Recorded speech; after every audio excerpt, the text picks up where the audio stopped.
just aficionados. It looks like everybody wants to figure out how to beat Magnus Carlsen.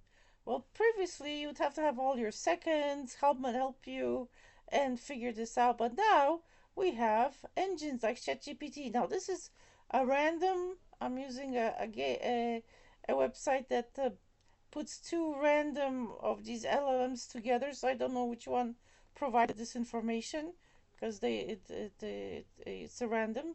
So I have two battle this out, and you first have to know what his favorite endgames are, because in the endgame this is where you win. So you have to be prepared. So according to this, I asked them to publicly check all his games that are available and to do some statistical analysis. So the piece combo that he likes to use the most, 40% of the time, are at least one rook for each side, pure rook or rook and pawns.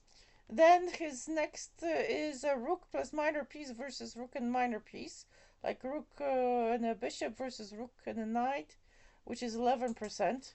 After that, he will has pure minor piece endings, but no rooks or queens. It's bishop or pawn or knight or pawn.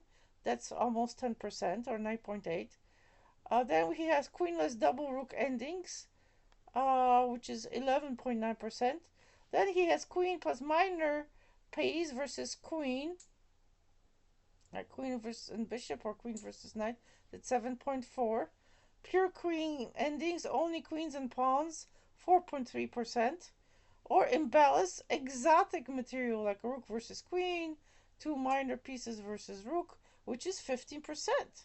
So I think this is where he shines, in this exotic material situation, where he uses that psychological pressure to put you into unfamiliar territory, but he knows in his mind that it's imbalanced, whereas you may not know. So here we have the visual look. He likes 65% have rook endings, so you better know your rook endings. I would start learning that first. Then we have queen endings. That's when the pawn promotes to a queen usually. Minor piece, only 10, and other imbalances. That's where the rubber meets the road. That's where Magnus Carlsen seems to shine. And the key takeaways are: Carlsen steers into rook endgames more than anything else, roughly 2 games in 5. Finish with at least one rook each. And you can read this for yourself here.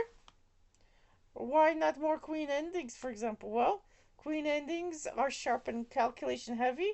Carlsen usually prefers enduring technical grinds, where practical chances go up as the opponent tires, and rook endings fit that bill.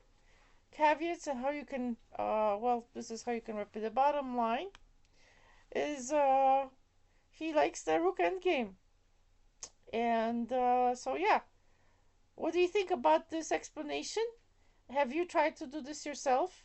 I also have what the other similar ChatGPT type of engine said. Again, they're anonymous, so you don't know what they are. So guess what you guys gotta do? You gotta not melt under pressure, and you gotta know your end games, because he definitely does. Anyway, what do you think about this analysis? Let me know in the comments. Thanks for watching. Please subscribe. Au revoir.